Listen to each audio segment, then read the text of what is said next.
Σίκα με καρύδια. Σίκα με καρύδι. Με καρύδι. Γεμιστά με καρύδι. Ναι, ναι.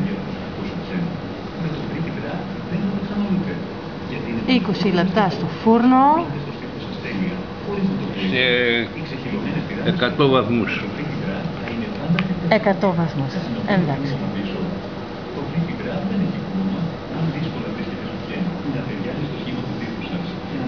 Χωρίς τίποτα.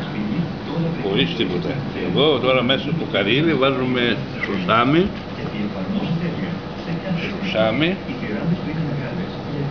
Και κανέλα. Αχα, για το γεύση. Για το γέμιση. Σουσάμι, σιναμόν και κανέλα.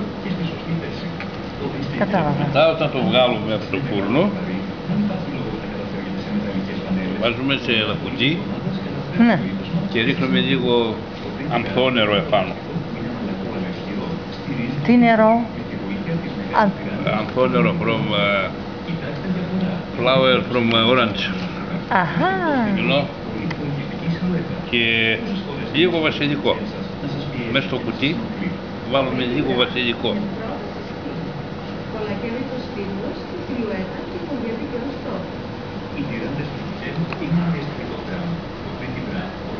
Ευχαριστώ πάρα πολύ, Μίμη, για πάντα.